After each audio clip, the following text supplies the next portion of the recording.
Hi guys, já 8h15, né? Eu falo sempre desse clima aqui da Flórida, né? Já tá quente e mais 8h15 da noite tá para caminhar ainda, né? A gente trabalha, dá para caminhar. Já te falei isso aí, falo de novo. Bom, quero falar para você que tá trabalhando aí para ser gerente de projeto, né? Gestor de projeto, te falar o que está acontecendo aqui nos Estados Unidos com isso. Tem muita vaga de gestor de projeto, tem muita vaga de administrador de sistema, né? E por que tem muita vaga? Porque a hora que você vai olhar os requirements, né, os requisitos, primeiro está pedindo Master Degree, está pedindo uma série de coisas para se ser, né, um gerente de projeto. E o que é a diferença do gerente de projeto do Brasil e gerente de projeto dos Estados Unidos? Bom, aqui eles exigem muita experiência. Você precisa ter experiência para ajudar o time, gerenciar o time, tá?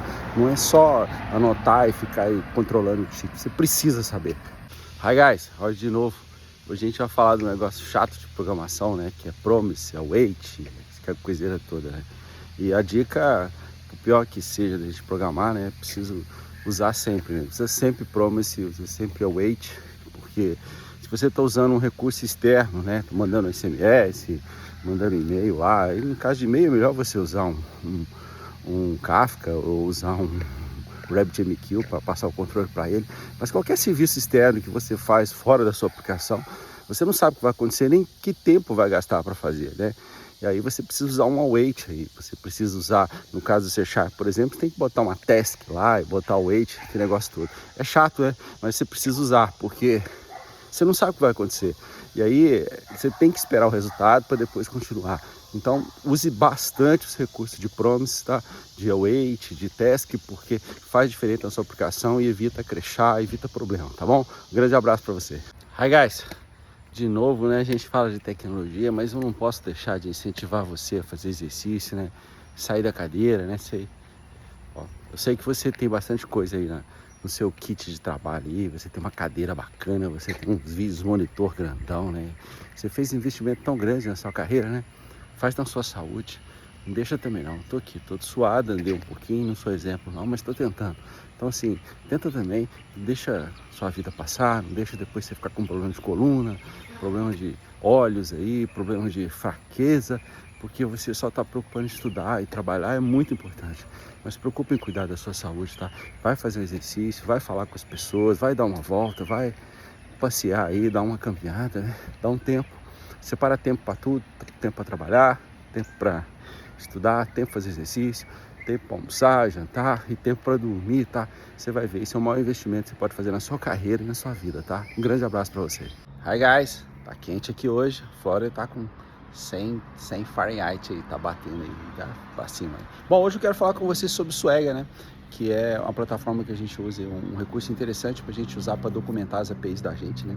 E facilita muito, né? Porque você consegue colocar em qualquer linguagem, a maioria das linguagens aí para produzir API, você vai colocar o Swagger nativamente, né? E ele vai gerar uma série de coisas de documentação para você, vai manter o padrão, vai te ajudar até umas errinhos, as coisas boas, né? E padroniza para a equipe toda vai saber documentar. E se você não documenta a sua API, realmente o negócio vai virando um balaio de gás. Principalmente quando você está trabalhando com microservices, a tendência é crescer. Você tem problema de versionamento, você tem uma série de coisas que se você não cuidar, você realmente perde o controle ou fica difícil de trabalhar com esse emaranhado de coisas. Então, recomendo muito você utilizar o Swagger.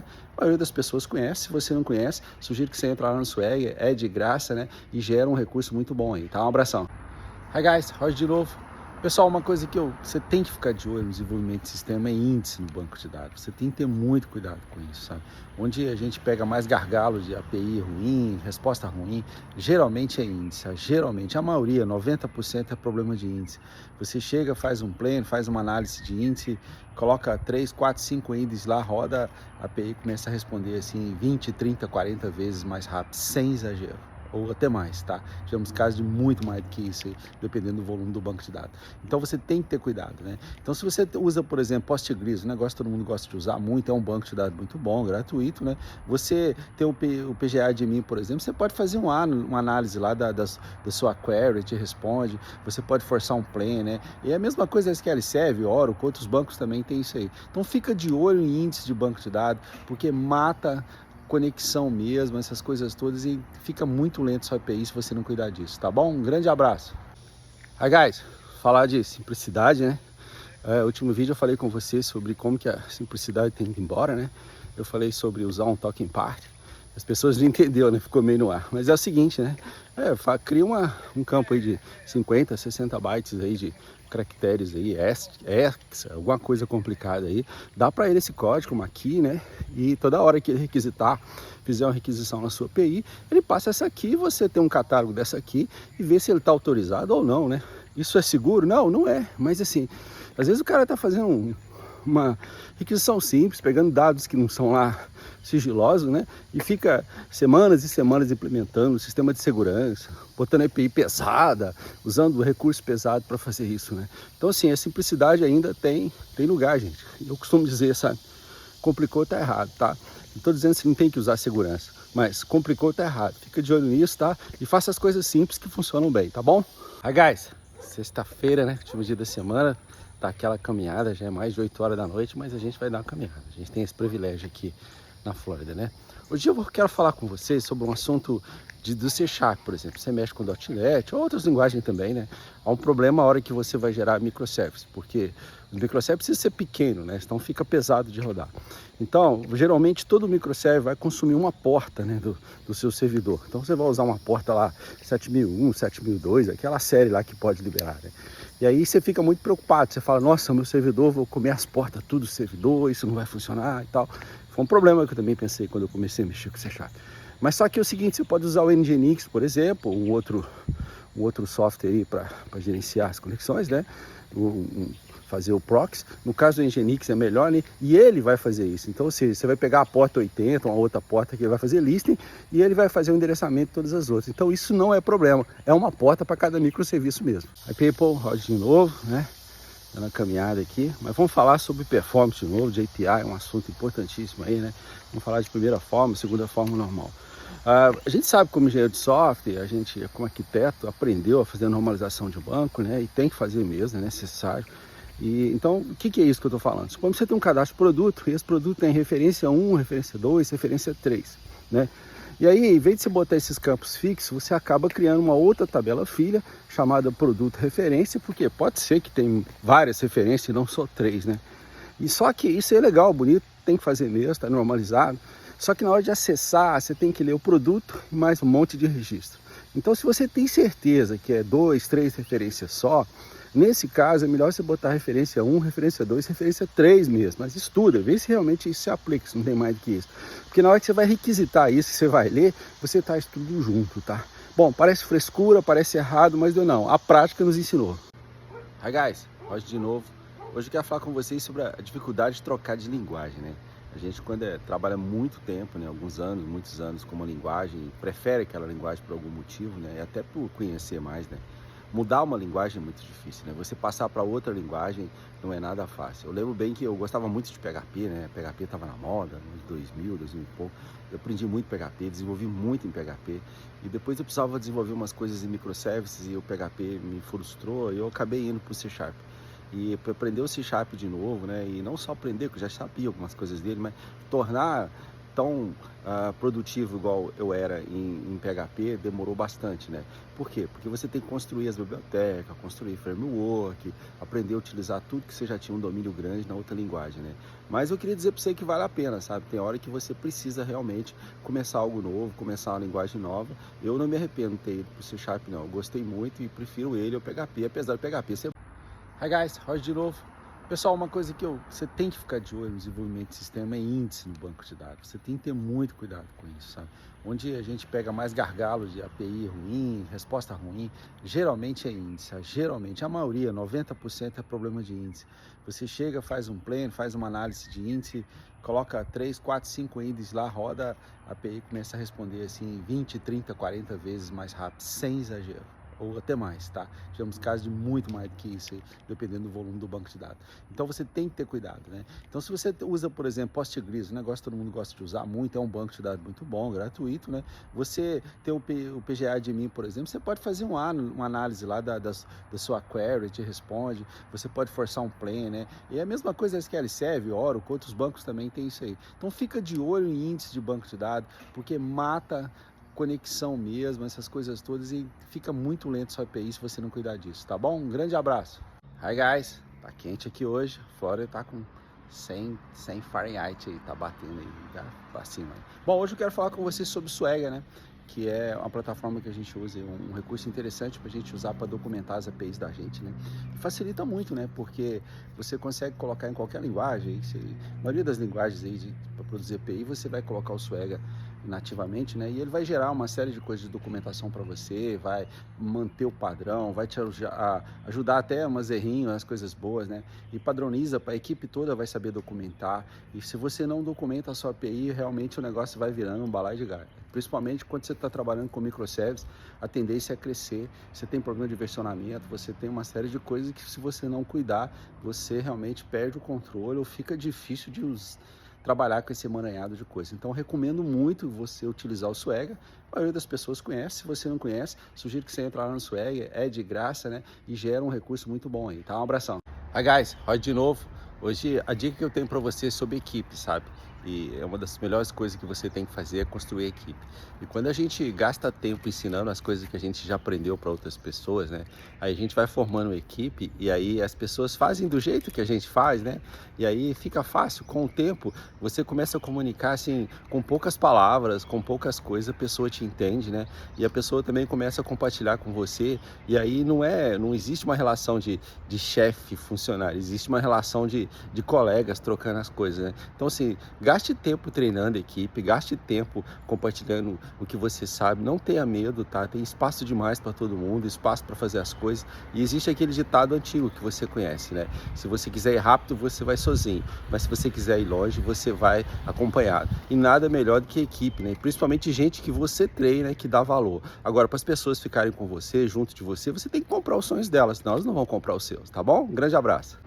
Hi Daddy, Roger here again, and this video is special for my friends, the American friends, they asking me why I didn't talking in English in my video, but I talking in Portuguese because a lot of things is the great part of my following it's Brazilian, it's because that's I talk only in Portuguese. But I know if you follow me, it's very important for me. You spend your time to follow me and the commentary and let me to opinion in my video. Thank you very much for that. But if you need to answer, if you need to help me, please use the direct message and I will respond. I will answer everything. Okay? Thank you very much for following me. Thank you very much for asking me this question. Bye bye. Hi guys, Rod de novo. Hoje a dica que eu tenho para você é sobre equipe, sabe? E é uma das melhores coisas que você tem que fazer é construir equipe. E quando a gente gasta tempo ensinando as coisas que a gente já aprendeu para outras pessoas, né? Aí a gente vai formando uma equipe e aí as pessoas fazem do jeito que a gente faz, né? E aí fica fácil. Com o tempo, você começa a comunicar assim, com poucas palavras, com poucas coisas, a pessoa te entende, né? E a pessoa também começa a compartilhar com você. E aí não existe uma relação de chefe funcionário, existe uma relação de colegas trocando as coisas, né? Então assim, gaste tempo treinando a equipe, gaste tempo compartilhando o que você sabe, não tenha medo, tá? Tem espaço demais para todo mundo, espaço para fazer as coisas. E existe aquele ditado antigo que você conhece, né? Se você quiser ir rápido, você vai sozinho, mas se você quiser ir longe, você vai acompanhado. E nada melhor do que equipe, né? Principalmente gente que você treina e que dá valor. Agora, para as pessoas ficarem com você, junto de você, você tem que comprar os sonhos delas, senão elas não vão comprar os seus, tá bom? Um grande abraço. Oi, pessoal, esses dias a gente está trabalhando com muito microservice, né? Estamos quebrando as aplicações monolíticas nossas, grandes, algumas mais antigas, né? E reescrevendo em microservice, né? Então, assim, o problema é que a hora que você começa a microservice, você começa a criar muita coisa, né? Nós temos, por exemplo, os arquivinhos .env, que tem as configurações de banco de dados, algumas coisinhas junto lá que fica aí, ou outras coisas, outras chaves, coisa importante para você startar a aplicação, startar a API, né? Aí você começa a repetir isso em um monte de pasta, cada microserviço é a mesma coisa, né? Então, o macete que eu dou é o seguinte: primeira coisa, define uma pasta padrão, onde você vai ter um arquivinho chamado global.env, por exemplo, e tudo que é comum você põe nele. E no seu local você deixa um .env, que é só aquilo daquele microserviço, daquela aplicação. E na hora de carregar, você carrega o global primeiro e depois o .env, né? Que aí o .env prevalece em cima do global, tá? Funciona bem, um macete bobo, coisa boa, mas pode quebrar o galho aí para você evitar muita coisa de .env, tá bom? Um abraço. Hi guys, hoje de novo, hoje quero falar com vocês sobre um negócio difícil na nossa carreira, né? Principalmente na área de TI, né? É soberba, né? A gente tem muita gente soberba, né? Eu emprego muita gente, a gente trabalhou com muita gente, né, a vida toda, e eu vou te falar, eu já lidei com gente de muitos tipos, se não de todos, né?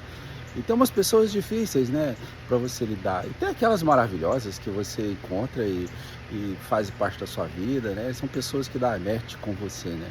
E aí o que eu tenho para te ajudar hoje, existe um provérbio que diz que, olha, de Salomão, né, o homem mais sábio que viveu na terra, né, antes de Jesus, ele dizia o seguinte, sabe? Responda ao tolo segundo a tolice dele.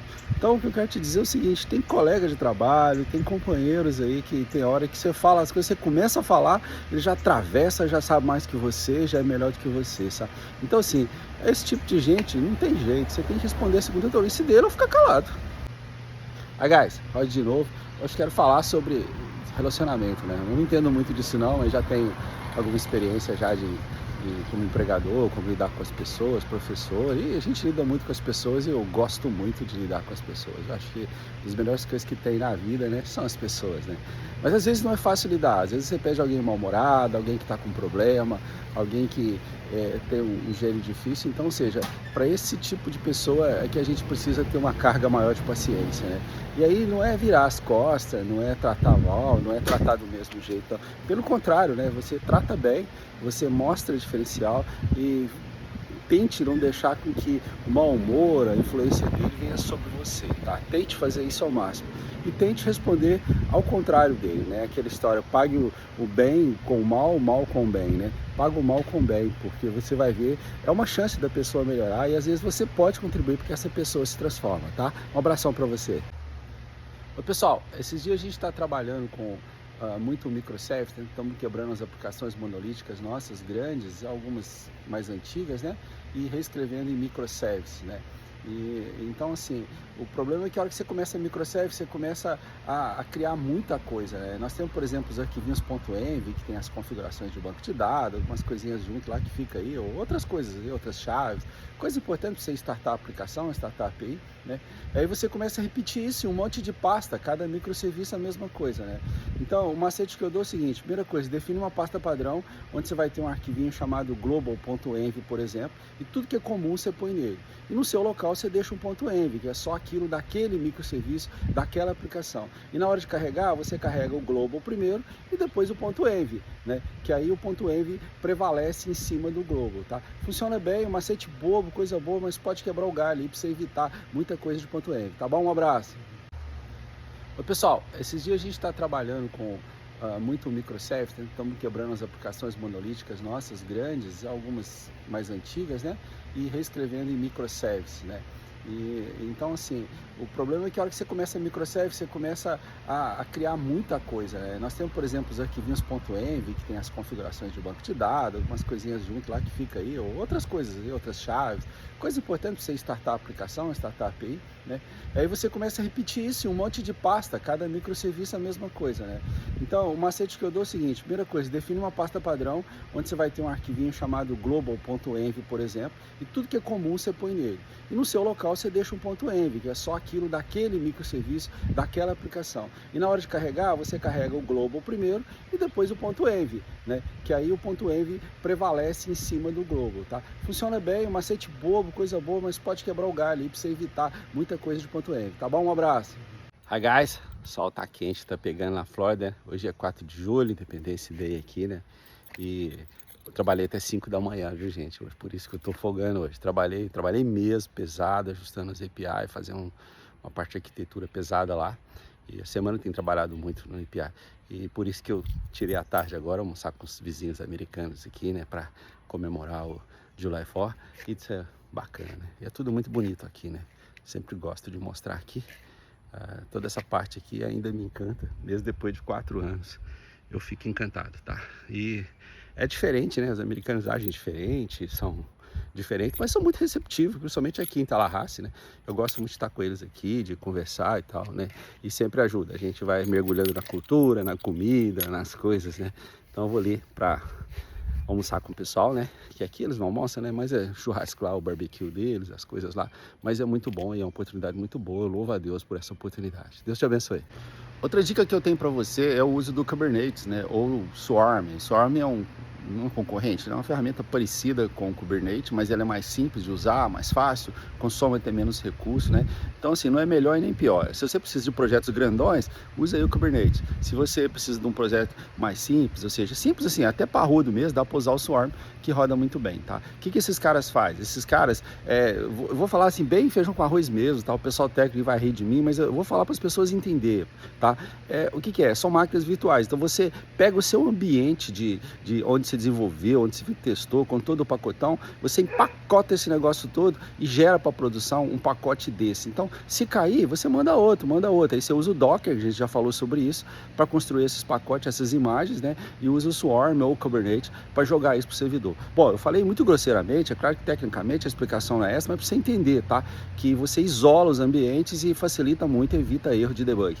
Guys, roda de novo.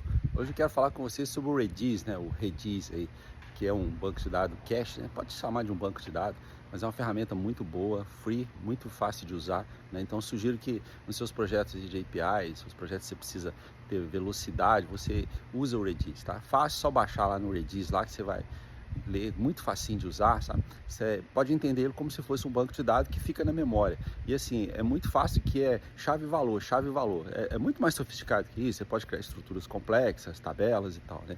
Para que serve? Suponhamos que você tem dados que frequentemente são utilizados, né? Sempre está usando esses mesmos dados. Em vez de você ficar lendo no banco de dados toda hora, buscando uma mídia, uma infra externa, você coloca essas coisas que são padrão, que as pessoas usam muito, né? Dentro do Redis, por exemplo, dados dos usuários para autenticar, coisa desse tipo. Isso faz uma diferença muito grande, né? Do que você ficar acessando o banco toda hora e lendo essas coisas. Então, o Redis é a mão na roda, ajuda demais, você precisa usar, tá? Aí, guys, olha de novo. Hoje eu quero falar com vocês sobre linguagem de programação de novo, né? Mas especificamente sobre duas linguagens. Quero falar sobre C Sharp, né? Aqui a gente pronuncia C Sharp, o .NET, e o PHP, né? O PHP aqui. Então, assim, qual o problema dessas duas linguagens? São maravilhosas, primeira coisa. As duas fazem o que precisa ser feito, né? Com mais dificuldade, com menos dificuldade, mas você faz.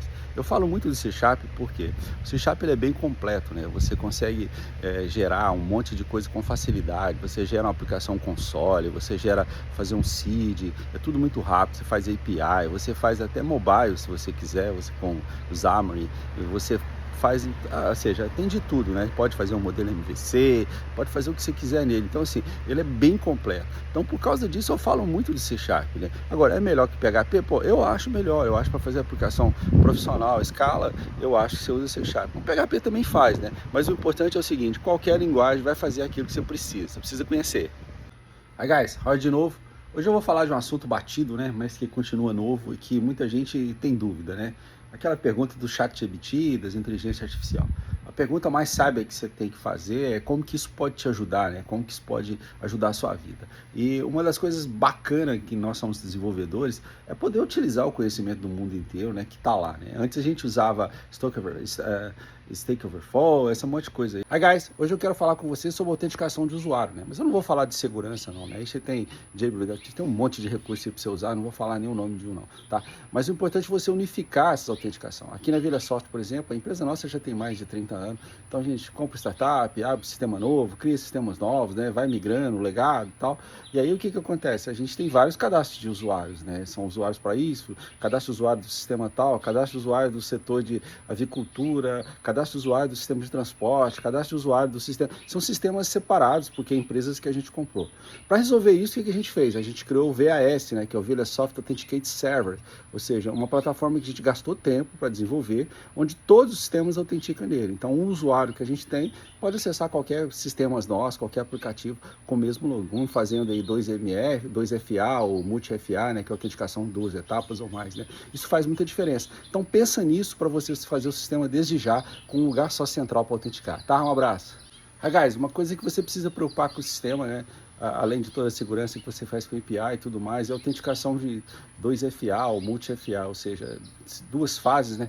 Ou multifases. E aí você pode usar o WhatsApp, se você tiver cliente só no Brasil, faz isso muito bem, você arruma uma interface bacana aí para você fazer isso, para autenticar, ou você pode usar o SMS. Aí no Brasil tem um monte de empresas aí, eu não vou indicar nenhuma não, mas tem empresa internacional que faz isso a um custo barato, para você mandar o SMS, ou seja, além dele botar login e senha, você manda o SMS para o celular dele, para ele autenticar, né? Isso você está cansado de saber, não vou ficar falando tecnicamente, mas o que a gente chama de 2FA ou multi-FA, né? E aí é um negócio que você deve fazer, porque cada vez mais está difícil, né? Não adianta você botar CAPTCHA, reCAPTCHA, provar se você é ser humano, né? Isso tudo dá para pular. Quando você usa um celular, bom, você tem um problema assim de cara mudar o celular, que é a coiseira toda que a gente conhece que já é, mas é uma segurança a mais, além de só autenticar no e-mail, tá bom? Um grande abraço para você e cuide disso aí, tá? Abração. Hi guys, a gente falou sobre 2FA. Hi guys, Roger de novo. Hoje estou bem cansado, trabalhei até 4 da manhã, né? E agora são meia-noite, agora eu vou dar uma descansada. E eu fiquei pensando, né? Será que sou eu ou vocês também fazem isso? Eu gosto de descansar, trabalho muito. Segunda a sexta eu trabalho, igual hoje, sábado de manhã, parei às 4 da manhã, que eu estava muito cansado, né? Mas eu descanso no sábado, no domingo, não gosto de trabalhar, eu acho que a gente não fica produtivo, mas segunda a gente pega pesado, né? Eu fiquei pensando se sou eu que faço essas viradas loucas aqui, né? Ver se acontece com você também, né? Deixa um comentário aí para mim, ver se você também vira aí, né? Para mim não é pesado, eu gosto muito de trabalhar, né? Para eu não pesa. Eu gosto de trabalhar, eu gosto de fazer as coisas uma hora tranquila, eu gosto muito de trabalhar à noite, principalmente em projetos mais complicados, API, essas coisas mais sofisticadas que a gente precisa de pensar bastante, tem a ver com instância, tem a ver com pipeline, né? Que são coisas complicadas, não tem a ver com código, tem a ver com arquitetura mesmo, né? Deixa para mim aí como é que é o seu horário de trabalho aí. Guys, hoje a gente vai falar de segurança, né? E Silent is Gold. Silent is Gold significa o silêncio vale ouro, né? Isso se aplica a nós, engenheiros de software, na área de segurança de software, né? Cada página, cada coisa que você fizer, cada API, cada resposta que você você tem que preocupar com isso. Por exemplo, eu vi uma página hoje em que eu fui tentar acessar um serviço e aí apareceu o Nginx lá, que diz que o serviço não está no ar. Bom, para começar, eu já sei que ele está usando o Nginx, não precisava saber. Então, seja a parte, seja qualquer coisa. Nesses casos, quando acontecer isso, né, joga para o seu site lá para fazer login, joga para um lugar que não tá dando informação, ou seja, você não precisa dizer o que você usa, como que faz, porque que deu erro. Para isso, você tem backlog para gravar isso atrás e para as pessoas achar os erros, tá bom? Então, toma cuidado com isso, tá? Não fica dando informação, dá pouca informação, lembra, Silent is Gold. Em vez de dar informação, redireciona para o login, essas coisas todas, tá? Silent is Gold, don't forget. Hi guys, eu gosto de ser prático, né? Então vamos direto na prática aí, tá? E aí eu crio um monte de problema, porque as pessoas que falam, mas você usa aí, você usa aqui, não quer dizer que eu uso, eu vou dizer para você o que eu penso que dá para fazer, algumas coisas uso, outras não. Por exemplo, para fazer análise de sistemas, né, para desenvolver. Hoje não dá mais para a gente ter aquele tempão, meses e meses para desenvolver um sistema, usar que a metodologia complicada, não dá, é muito caro, o mercado não espera. Então você precisa fazer coisas rápidas. Então minha sugestão que a gente usa aqui é o seguinte, a gente usa o Figma para desenhar o conceito, discutir com a equipe, né, faz 1, 2, 3 reuniões, discutiu, fechou, definiu o campus, onde vai ficar o que e tal, faz ali todo o conceito, porque no papel é barato mudar. Depois que você faz isso, aí sim, a gente pega o Figma, desenha as interfaces, a outra equipe os DBA vai fazer o projeto de banco de dados, diagrama de classe, né? E aí a gente começa a implementar. A partir daí você já começa a ter um projeto na mente do que vai acontecer e como funcionar. Aí é botar Scrum e botar pau para quebrar e logo fazer o deploy e botar a coisa para funcionar. Tô sendo prático, tá? Cuidado, tá? Com tudo isso. Um abraço para você e tenho te ajudado. Hi guys, Roger de novo. Hoje eu quero falar de um negócio bacana. Teve um amigo nosso aí que acompanha a gente aqui, que fez uma pergunta se ele entregar algo diferente, né, do padrão, daquilo que foi especificado, ou seja, para melhor, né, faz pesquisa, alguma coisa nova, se isso é bom ou ruim, se isso é bem visto ou não pelas empresas.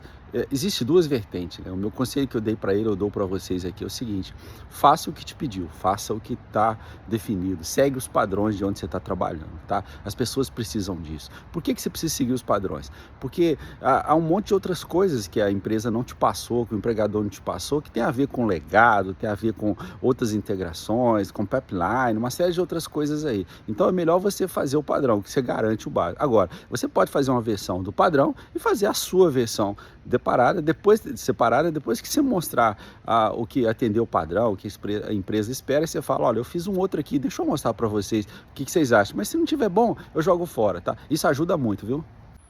Guys, roda de novo, né? Hoje o pessoal tem me perguntado bastante sobre curso, né? Como é que faz curso aqui, como é que faz mestrado, como é que estuda nos Estados Unidos, né? O processo começa um pouco antes, né? Você tem que se preparar financeiramente, já deixar seu inglês mais ajeitado. Mesmo que você não saiba inglês, você vai, vou para estudar inglês, né? Estuda inglês mesmo, né? Seja o basicão para você chegar aqui, saber fazer as coisas básicas, né? Mas o macete é simples, você tem que entrar no site das universidades, tá? Entra no site delas aí, tem várias delas que te ofertam, e lá tem um linkzinho que sempre fala sobre o estudante internacional. Então lá tem todas as informações que você precisa, tem todos os preços e tal, e se inscreve na newsletter lá, ou pode perguntar alguma coisa, né? Aqui nos Estados Unidos, igual eu já te falei, tudo que você pergunta eles respondem, então seu e-mail não vai cair num limbo lá não, eles vão te responder. É a melhor forma, porque cada universidade tem uma história, tem um jeito diferente, né? Tem bolsa, não tem bolsa, essas coisas todas, tá bom? Entra lá, um abraço para você.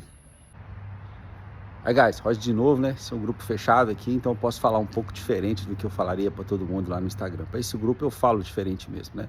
E eu quero ser útil, então vamos lá, eu te dou informação útil. O que é linguagem de hippie? O que está rolando agora? Quais são as linguagens que realmente tá pegando, tá? Aqui nos Estados Unidos e no Brasil, que eu conheço muito, C Sharp, tá? Então, se você é desenvolvedor back-end, vai para C Sharp, não gasta tempo com outra coisa não, é C Sharp, você faz o que você precisa nela, muito bom, orientado a objeto, realmente 100%, tem muito recurso, muita biblioteca, né? Então, back-end você usa C Sharp, tá? E front-end, Roger. Bom, front-end aí já não é C Sharp, não, tem a parte do Blaze, outras coisas, não vai por aí, vai para Angular, utiliza Angular, aprenda Angular. Roger, mas Angular é chato, vou usar React, vou usar outras coisas. Não, cara, você quer usar Angular, se é profissional, é Angular. Então tá aí de cara, ó, front-end Angular, tá certo? Back-end você vai de C Sharp. E para mobile você usa o React Native. Pronto, tá aí. Essa stack deixa você a pau, tá? Um abração. E pessoal, hoje quero falar de código legado, né? São aplicações mais antigas, né? Aplicações que você precisa da manutenção, né? Às vezes a gente pega algumas empresas que tem software lá e precisa integrar com os nossos softwares ou precisa dar manutenção nesses softwares lá, né? E vamos falar de mainframe, COBOL, vamos falar de Java, de .NET, aparece de tudo aqui, né? Todo tipo de linguagem, até Assembly de vez em quando aparece, né? E é difícil dar manutenção nesse tipo de código, porque a manutenção é pouca, foi feita há muitos anos atrás, muitas vezes usa os recursos muito estranhos, né? E você tem que programar, né? Então não é nada fácil, né? Então se você está passando uma situação dessa, a dica que eu tenho para você é o seguinte: primeiro, não sai mexendo, tenta entender o que o código faz, tenta entender onde que está a integração, faz alguns rascunhos, anota, pergunta, tenha certeza antes de colocar a mão. Ao que você lê bastante e entender, vai ficar muito mais fácil para você. Nós temos feito isso por aqui, sabe? E tem dado certo para mexer com legados importantes aí, né? E difíceis, tá bom? Um grande abraço para você. Guys, roda de novo. Hoje eu vou responder uma pergunta que o pessoal está me fazendo muito. Eu já falei disso, mas eu vou dar uma complementada. O que é microservice e o que é uma aplicação monolítica, né? Aplicação monolítica é quando você tem uma aplicação que ela faz um monte de coisa, ou seja, você tem uma porta lá, sei lá, 6.200 lá, e essa porta fica ouvindo e respondendo um monte de solicitações, ou seja, solicitações diferentes, né? Então você atende um, atende outro, ou seja, a mesma porta atendendo todo mundo. Microservice, você pega cada funçãozinha daquela, cada uma, e divide em serviços separados. Então com isso, a sua aplicação não fica pesada, roda leve, né? Fica fácil de manutenção. E se você precisar mexer num serviço, não vai impactar o outro, tá? Dá um pouco mais de trabalho? Dá um pouco mais de trabalho você fazer microservice, a gerência de configuração de ponto .env, essas coisas dá um pouco de trabalho. Mas depois que você monta um framework, começa a produzir, gerar API, isso fica muito rápido, né? E aí vale a pena você investir então nos microservices, tá certo? Vamos falar mais disso aí. Guys, de ver onde eu tô? Tô na terrinha, né? Tô em Orlando, na terrinha da Disney, né? Eu gosto muito aqui de Orlando. Morei aqui, né? mais de 3 anos praticamente. Eu gosto muito daqui, eu acho muito bonito, né? Gosto da La Raça também, mas eu gosto bastante daqui, que eu vivi mais tempo, conheço mais, né? Então hoje a gente está por aqui, né? E vamos no aeroporto buscar minha filhinha e Deus toma conta da gente. Vou te mostrar um pouquinho de Orlando aí nesses hoje e amanhã aqui, tá bom? Um grande abraço para você, tá? Tudo de bom. Cheguei agora cansado, todo amassado da viagem, né? 4 horas e poucos aí, né? Mas é bom falar com você aí, tá? Um abração. Tá aí a cidade para você. Aqui tô perto, eu tô na International Drive. A International Drive fica aqui bem no centro, para quem conhece Orlando aí, para quem não conhece, né? Uma das principais vias, né? Vou ficar aqui no hotel aqui até amanhã, tá bom? Um abração para você, tudo de bom aí.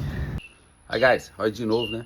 Hoje eu quero falar com você de uma coisa muito importante em programação, que é reuso, né? Você reutilizar as classes, reutilizar os serviços, os microservices, né? Qual que é a vantagem de você fazer isso? Primeiro, você faz pacotes pequenos, você escreve coisas pequenas, testa, tá pronto, fecha, né? Como se fosse uma caixa preta, né? Que é o conceito de objeto. Você sabe o que tem que entrar, o que tem que sair. Agora, como que funciona lá dentro, você não precisa entender. Ou seja, você gasta uma primeira vez fazendo, depurando, garantindo que está tudo funcionando, põe todos os padrões de projeto lá naquele pacotinho pequenininho, empacota. Então a gente começa a programar como se fosse assim um Lego, sabe? A gente começa a montar uma série de pecinhas, né? E aí você tem a vantagem que aquilo encaixa, você sabe exatamente o que entra, o que sai, qual o resultado, e você aumenta a sua qualidade, né? Esse é o princípio de microservices também no API, mas qualquer, seja front-end ou back-end, se você trabalhar com esse conceito, você consegue ter um nível de reuso muito grande das coisas. Então, quanto menor, mais você vai reusar. Um abraço. Hi guys, Roger de novo. Hoje eu quero falar com você de um assunto bem difícil, às vezes em API, né? E até mesmo em processos que você possa trabalhar no dia a dia que tem esse recurso, né? Quero falar com você sobre passagem de parâmetros por referência, tá? Vou falar do C#, que você usa o ref, por exemplo, que para passar parâmetro no PHP também, você tem, se eu não me engano, o e-comercial, arroba, não me lembro mais, mas tem como fazer isso também. Toda linguagem tem como você passar parâmetros por referência, né? Então, se você tem um objeto grande, por exemplo, ao contrário, e vai chamar um método, uma classe, ao contrário de você passar o parâmetro completo, aquele objeto enorme, né? Ficar criando outro espaço, alocando espaço em memória, você pode passar por referência, né? Quem é da época do C aí, lá do Simbriai, lá do C++ lá, vai lembrar muito bem e sabe que eu estou falando de ponteiro, né? Então, a hora que você está usando a passagem por referência, você está usando ponteiro. Isso significa que o seu software vai usar o mesmo endereço de memória, né? Isso tem muito recurso e garante uma performance muito boa. Então, fique de olho nisso aí, tá? Um abração. Hi guys, Roy de novo. Hoje a dica para você é sobre concorrência de registro, né? Em database, por exemplo, você pega um Oracle aí, ou PostgreSQL, MySQL, qualquer banco de dados, né? Você precisa ter cuidado, porque imagina um estoque, você leu lá a quantidade de 10, aí alguém está processando, a hora que for atualizar 10 menos 1 que vendeu tem que dar 9, só que o outro vendeu também. Então você precisa fazer um lock de registro, mas não dá para fazer um lock de registro e largar lá o resto da vida. Então a melhor coisa que a gente precisa fazer é não fazer o lock, ou seja, você lê, traz a informação e aí você traz junto a data, o último momento que aquela informação foi atualizada, a gente chama de update AT, depois eu dou uma dica para você sobre isso, os mais antigos sabem o que é. Aí a hora que você for gravar, a requisição tem que vir com o dado, com a alteração que está sendo feita e mais essa data da última alteração. Então na hora de gravar a sua API lá, confere se aquela data de registro continua a mesma, se mudou. Se mudou, diz que não dá mais para alterar o registro, né? Que houve uma concorrência de registro aí e que não teve jeito. Isso é importante, viu? Guys, 1 minuto é muito pouco, né, pra gente fazer os vídeos. Ficou confuso o vídeo ontem aí para as pessoas, eu vou falar de novo. Você cria 2 campos na sua tabela. Qualquer tabela sua tem 2 campos, um update AT e insert AT. E faz com que o seu banco de dados atualize isso automaticamente. Alguns bancos, igual o PostgreSQL, não vai ter esse recurso para fazer o insert. Você pode usar um trigger para fazer isso. Depois eu falo sobre isso outra oportunidade. Mas tenha 2 campos lá. De forma que quando você lê a informação para fazer um purge, fazer alteração, devolve para a API essa data, né, e o registro lá com a quantidade de estoque, o que você quiser lá. A hora que o cara for fazer o put para gravar esse registro de novo, você verifica se essa última data foi a mesma que ele mandou. Caso contrário, esse registro foi alterado por outro usuário. Aí nesse momento você tem que dizer para ele, ó, o registro foi alterado, eu não consigo fazer essa operação aqui. Com isso, você evita fazer lock no banco, tá? Lock de longos tempos, e você garante que a informação vai estar atualizada, porque o usuário com certeza pede informação, fica na tela, vai tomar um café e depois manda gravar. E aí mais gente gravou na sua frente e você tem problema de concorrência de registro que dá os deadlock por aí. Aí galera, quando a gente começa a programar e sente assim que já está dominando, né? Aí a gente começa a fazer umas rotinas complexas, por exemplo, a gente faz rotina de crudes muito complexa, alterar, excluir, tudo complexo assim. Depois faz, isso aqui tá no pacotinho, tá no objeto e começa a usar muito aquilo, né? O problema é que depois você precisa da manutenção em alguma rotina específica lá do CRUD, um update, quer gravar um log diferente, quer fazer alguma coisa, tá tudo dependendo dessas classes de CRUD, né? Então, assim, às vezes você tem que escrever um pouquinho mais para ter pacotes pequenos. Você até pode fazer o update lá, fazer os seus RM, suas coisas lá. Eu falo muito sobre isso, você fazer serviços pequenos, né? Para reaproveitar, né? Que é, a gente fala, já falamos sobre isso aí, eu tenho falado muito ultimamente também sobre o reuso. Mas assim, às vezes é importante você fazer rotinas separadas mesmo, aproveitando uma série de objetozinhos pequenos, para que você possa customizar, possa dar manutenção. E a hora que você mexer no lugar, não sai pipocando em tudo quanto é lugar não, tá? Isso é muito importante, tá? Um abraço para você e bom código aí. Hi guys, today I starting to Bible with you, and the first verse in the Bible in the Genesis is says for us, God's create everything. God create the earth, create the sky, create everything in your life. You need to believe that. If believe or not, you will meet Jesus, God, and everlasting. You need to pay attention about to God's word, because the God's word giving you to life. If you it's behind your back to Jesus, you have a problem, because this word it's not good. This word is bad. This word only worry, worry, worry, worry. When you have Jesus, you turn to Jesus. Jesus open door for you. Jesus take care everything. Because of that, you need to turn it to Jesus. Hi guys, Roy de novo. Hoje eu quero falar com você sobre os seus retornos de API, né? Aquilo que retorna para você na API. É muito importante você padronizar, ou seja, ter o mesmo formato, se tem status, se tem data, se tem algumas informações importantes, e depois você tem os dados. Por exemplo, você vai retornar dados, cria um campo lá chamado result, sempre você sabe que esses dados vão estar no result, né? Que seja registros, que seja campos ali dentro, mas sempre tem um padrão para o seu JSON para você sempre estar previsível e ganhar tempo. Isso faz muita diferença, evita erro e faz com que você tenha uma produtividade boa. Se você tem mais gente trabalhando na equipe, então isso é maravilhoso, porque todo mundo vai entender exatamente como que vai chegar aquele JSON, sem surpresa, né? E aí você precisa tomar alguns cuidados. Por exemplo, toda API que você fizer, né, usa uma mesma classe lá que retorna esses dados, né? Eu gosto muito de criar aqui o que eu chamo de, nós temos uma classe que chama Zion, então eu tenho um Zion Response. Desse Zion Response eu tenho o Zion Response feio e o Zion Response success. Tudo que é feio eu uso no feio. Success no sexy funciona bem, tá? Hi guys, hoje eu quero falar com você de novo do Redis, mas um recurso interessante que ele tem, tá? O Redis é aquele banco de dados em memória, né, em cache, que você deixa lá e ajuda demais, toda API é praticamente obrigado você ter. E aí, toda hora que você faz gravação no Redis, fica lá. Então, se você desligar o computador, vai tudo pro pau, você perdeu tudo. Só que ele tem um recurso de Snapshot que ele faz de tempos em tempos para garantir que se o computador seu cair, a hora que ele voltar, ele restaura esse Snapshot. Quer ver? Galera, aí o Redis tem essa configuração aqui, no seu Redis Windows Conf, ou Linux Conf, né, ou no Redis Conf no Linux, que é esse arquivo aqui, ó. Então tem um item aqui de snapshot, que aqui ele coloca quanto tempo vai fazer, ou seja, ele vai fazer snapshot, a cópia do seu banco de dados em disco, né, da memória em disco, após 15 minutos tiver uma transação, 5 minutos se tiver pelo menos 10 e 60 segundos se tiver pelo menos 10 modificações. Então aqui você configura. Isso é muito bom, porque o Redis cair, o servidor volta e ele pega esse último snapshot para você. Hi guys, o recado hoje é o pessoal que está estudando, né? O pessoal que está começando os cursos de computação, engenharia de software, está nos primeiros períodos aí que está fazendo cálculo 1, cálculo 2, né? Cálculo 3, vendo esse monte de coisa aí, limite, derivada, né? E perguntando para que serve isso, né? Para que eu tenho que ficar estudando trigonometria? Para que? Pô, eu não vou usar isso nunca, né? Quer dizer para você que você vai usar sim, sabe? Hoje eu estava, por exemplo, fui calcular uma distância, precisava fazer um select no banco para trazer os lugares mais próximos de um ponto que estava chegando naquele lugar que o celular estava, né? Eu tive que usar cosseno, seno, né? Tangente. Eu vou mostrar para você, eu vou deixar o códigozinho aqui, alguns segundos para você ver que, olha, não tem nada que você estude que você não vai usar, tá? Aproveite bastante esse tempo de estudo aí, tá? Um grande abraço.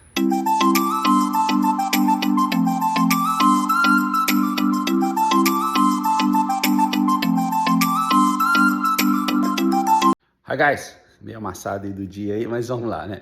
A dica de hoje é o seguinte, padronização, né? Eu falei sobre padronização dos retornos de API, nos JSONs ou no XML, o que for, né?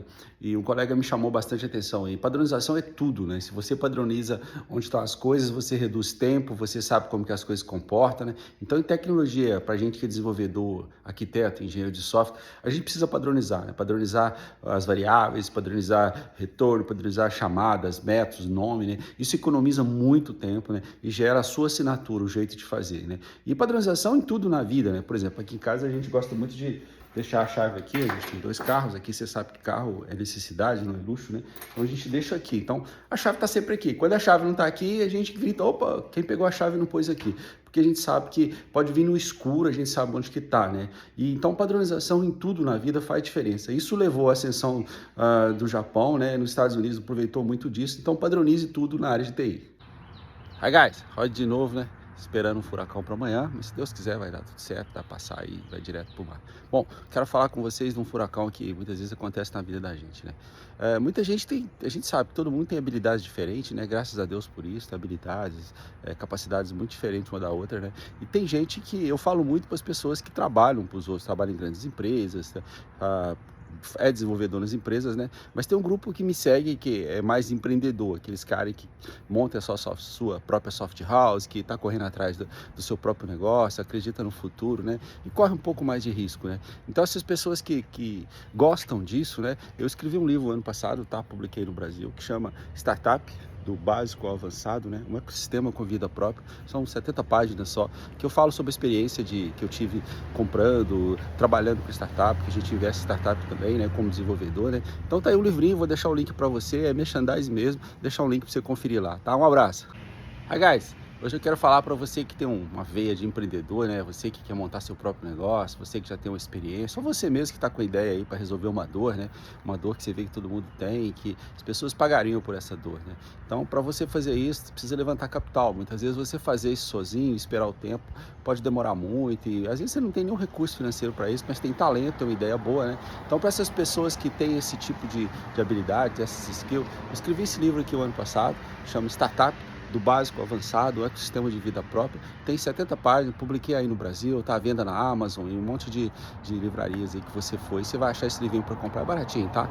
E, então esse livrinho ensina você como você preparar um plano de negócio, como você fazer um pitch, como você preparar a sua ideia, né, o seu software lá, a sua ideia para resolver dor e apresentar para o investidor, né? Eu uso muito essas técnicas quando eu vou comprar startup, eu procuro esses itens lá, tá? Então tem os macetezinhos que eu deixei para você, é merchandising mesmo, eu deixo aí no bio para você aí, tá? Abraço!